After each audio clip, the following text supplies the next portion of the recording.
Dean, thank you, and it's great to be here this afternoon in front of such a large group, and I'm going to apologize up front because as I sometimes am on the road show around town and the upstate in general, for those of you that may have seen some of this before, you'll just get to know it a little better this time around, but I tried to change things up a little bit. So, we want to talk a little bit about the airport quickly, just give you a very quick touch on an overview. I want to talk about our terminal improvement program, which is currently ongoing, and we're deep into at this point. Some land development, and which has been an exciting time for us here recently. Some of the supporting infrastructure requirements that we know we need for the future that we don't control directly in order for us to be successful, and then some key takeaways. And I think all the presenters are going to speak, and we're going to come back at the end and do some Q&A. So a little bit about the airport.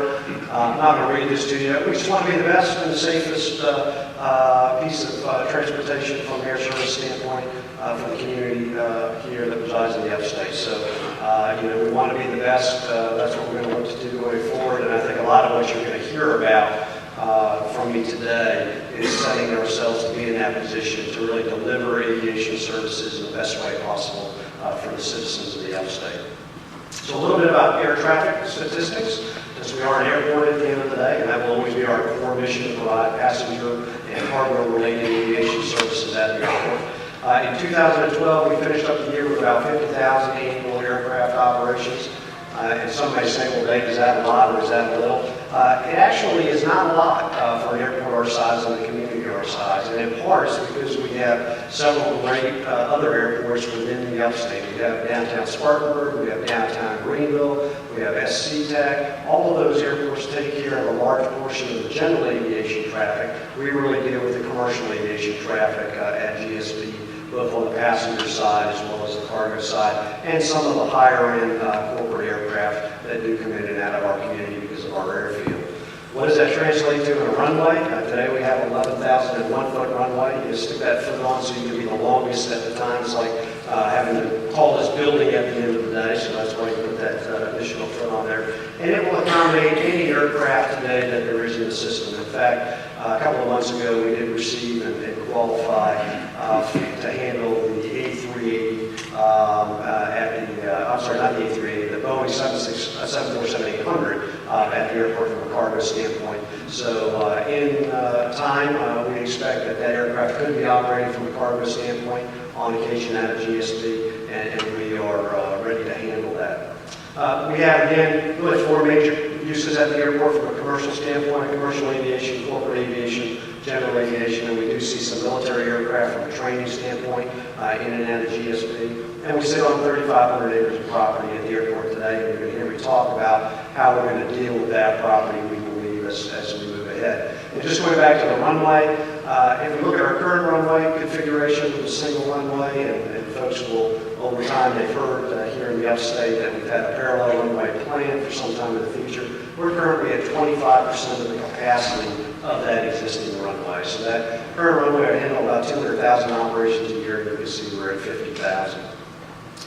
We talk about our community and a strong community here in the upstate from a population standpoint, a regional standpoint, which obviously is core to being successful in the aviation business from a passenger travel standpoint as well as from a business and air cargo standpoint. I'm not going to read you all the numbers, but when you look at this map up here, you can see how all of the infrastructure really needs to come together from a roadway standpoint, from an air standpoint, from a rail standpoint, and now soon to be that sea standpoint as well here in the future. So we are very well positioned from an infrastructure standpoint today to really, I think, be able to make some great strides in the logistics side of things. But it will really be key that we stay on top of this infrastructure and make sure that we grow it as needed, so we eliminate some of the congestion that maybe Dean was talking about. Average daily departures out of the airport, 52 today, total of 104 commercial aircraft operations from the passenger service side, 22 airport destinations around the country. So pretty good service. We're continuing to try to grow those non-stop destinations. That's what everybody wants, and so we'll continue to work on those things. But today, one stop and get you anywhere in the world, which I think is a great position for us to be in. A little bit about our passenger traffic growth, and you'll see that this has moved up and down since the 2003 timeframe, originally peaking at the highest level of passenger traffic at GSP back in 2005. We then saw the economic downturn and some reducing of capacity by airlines from a seat standpoint around the country. We started to grow that back as we moved into 2010, and I think everyone here is probably aware that in March of 2011 we were fortunate enough to secure Southwest Airlines here in our community with a lot of help from many people that are sitting in this room today. We still appreciate that, and you can see how our traffic growth rocketed over the next 2 years, over a 2-year period growing over 53%, so pretty tremendous growth. It's setting a new high for passenger traffic at the airport. So today, we look at July of this year from a market share standpoint. You can see the carriers that are listed here, with Delta still being our dominant carrier, Southwest right behind them, with U.S. Airways and United, Allegiant and American. And of course, what you will see soon is, I believe, even though the Justice Department has put a little wrinkle in the merger of American and U.S. Airways, that will happen. It's all about leverage and releasing some aircraft slots at Reagan National Airport in Washington, D.C. That merger probably will go through by the end of the year, and we'll see this list again reduced by 1. So we're seeing a more consolidated industry. We think that's healthy from an air travel standpoint. You have to have airlines that are profitable at the end of the day if you're going to have a healthy system. We do recognize that obviously the more you track the industry, the less competitive it can be, and sometimes that has an effect on airfare. So from a consumer standpoint, we need to watch that and balance it as we move forward. A little bit about cargo traffic. I'll just touch on this quickly, and with all these multicolored bars up here. But cargo is a very important piece of business for us that we really haven't capitalized on a lot in recent years. But you can see we're moving, the better part of 4 million pounds of cargo in and out of GSP on an annual basis. We saw some pretty significant growth if you go back to, in particular, the 2011 timeframe and into 2012. Things softened up a little bit here in 2013. We handled a fair amount of very large aircraft in a couple of years ago in the fall related to some BMW movements, and I think we handled 13 747s in and out of GSP. And we're hoping to stand up all cargo service on a scheduled basis out of GSP soon. We'll continue to work on that, and we think we will be successful. As with air service, cargo service, sometimes it will take 3, 5, 7 years of work in order to finally secure that type of service. I'm sure not unlike with the shipping industry or in some other places I've been, in the cruise line industry in particular. You have to work at that for a long period of time to achieve success. A little bit about economic impact, and I think this is really key and really, again, as a result of Southwest, and I'm going to kind of jump to the end here. When I first came in 2009, we did an economic impact study. We wanted to kind of reset the benchmark in 2012, so last September we went out and redid the study, wanting to understand what the impacts were from Southwest coming to our community and the growth in air travel out of GSP and to our community, frankly, as a destination location for business. And you can see the numbers, just extraordinary, 158% growth in jobs associated with the airport, annual economic impact up over 100%. Again, I won't go through all of these, but I think what it shows is how important infrastructure is, the transportation infrastructure is to the success of the community for the long term from an economic standpoint and bringing quality jobs and high-paying jobs to the community. So a little bit about our terminal program. This started back in 2009, actually in the fall of 2009, and we set out to look at what we needed to do for the future as we had some visions of growth in hopes that we would be successful in growing the airport and pulling back some of our travelers that had been going to Charlotte and or Atlanta for their air travel needs. So we set out to design a terminal that would handle about 2 million in plane passengers. That's a boarding or embarkation if you're in the shipping world or the cruise line world. And that's about twice what we do today. And this was slated for out at 2035, which is pretty consistent with a lot of the national forecasts by the FAA. We wanted to correct the current deficiencies in the terminal. We had several things in the terminal that weren't working as we would like to see them work. We needed to fix those. We needed to plan for the future in order to make sure as we continue to grow from a passenger standpoint that we had a very balanced facility and that we made sure that there wasn't one weak link that all of a sudden we would have to deal with at some time in the future. Sustainability and lead integration, we're doing everything we can at that time in order to, from a visionary standpoint, to talk about sustainability and lead. We are being sustainable in the project today. We're not seeking a lead actual certification as we think it's nice to have a plaque on the wall, but this is more about doing the right thing at the end of the day rather than just hanging a plaque on the wall for us. And then we wanted to enhance from an architectural standpoint the terminal and provide some customer service enhancements as well. So the site layout, if you looked at the airport today from a 30,000 foot level, you probably say, Dave, this doesn't look a lot different, and you're right. There's some addition of building involved. A lot of it is infill in between the current ticketing area and the current, those of you that have traveled out of GSP, the Windows restaurant area. We are adding about 150,000 square feet of space for the terminal through this project, so it is a pretty significant addition. And just to give you a little bit again of what's to come, and I won't tell you it's going to look exactly like this, but it should be relatively similar. A change in the building facade from a very hard front to a very open glass front, full vehicle canopies down the front curb, a landside park area and landscape area that does not exist today. A redoing of the entire terminal, and this goes from the curbside all the way to the gate, and a refresh of different materials as we move through, a softening of the facility. I mentioned one of the constraints that we had in the terminal, which is our 2 security checkpoints. That's not very efficient, so we're consolidating that into one, and as you exit the new security checkpoint, you'll exit into a new concessions hall of food and beverage and retail. And then from the backside, we will retain the airside garden for those that have enjoyed that historically. It will still be there. However, it will be only available to secure passengers that have gone through security at that point. And we're going to make it more inviting by putting together kind of an outdoor cafe-style seating area so people can actually go out and enjoy that. And then a refresh of the concourses a little bit, again, as we move forward. And this is a view of our bag claim area, new bag claim facilities, new landside concessions facilities associated with this. And this will actually be, you'll see this come to fruition in early to mid 2014. So where are we at? Current construction, see a few things going on. The weather has not been our friend, as it hasn't been for anybody in the construction business. So as my colleagues know, so we've been fighting, trying to get a lot of earthwork done and get this thing out of the ground. But we have some good momentum now. It's great to see a full week of sunshine in front of us finally. So we're excited about that. So you see a little bit about our North Concourse addition. This is going to be some new concession areas and bathrooms. We're setting some new cooling towers on top of the new north wing area that's being built. Major duct bank work that you see here. You see some of the water we've had to try to get some of those conduits through in order to move the project forward. And you see one of the new baggage carousels that's already been set and just waiting to come online here hopefully in the next few months. So the design process we're going to complete fall of this year. So within actually about a month and a half, we'll be done with designing the next phase. Enabling projects, as we call now, these things that you see going on today, those are underway. Our bag claim area is under construction.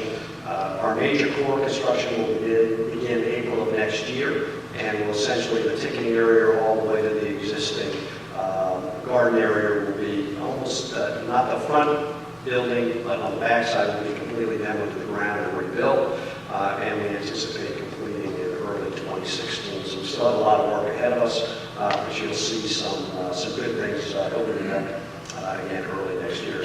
How are we funding this? Again, a $115 million project approximately. We're using about $30 million in some Federal Aviation Administration money that when you buy a ticket, you pay a ticket tax. That goes into a trust fund, and we are able to get some dollars out of that, as well as some Transportation Security Administration dollars for our inline baggage X-ray system. 85 million of this is being self-funded. We're floating no long-term debt. We have no passenger facility charge. For those of you that fly, you'll see that $4.50 charge occasionally on your ticket. There's only a few airports in the country that don't charge that fee, and we happen to be one of them. And there's no local tax dollars, no local income taxes or property taxes. They go to support the airport at all. We're fully self-sustaining, and sometimes you'll hear that from me a couple of times, because many people don't understand necessarily that airports, for most cases, are fully self-sustaining and independent from a financial perspective. If you get a chance to go out and see our Wingspan website, Elevating the Upstate, Great website, keep you up to date on what's going on with the project, and we're very excited to see this come to fruition, and we'll be even more excited when 2016 is here, and so will our customers, I believe. So land development, I'm not going to read all of these, but we set out into a land development study a few years ago. We had some very core objectives. Obviously, our core mission, again, is aviation related.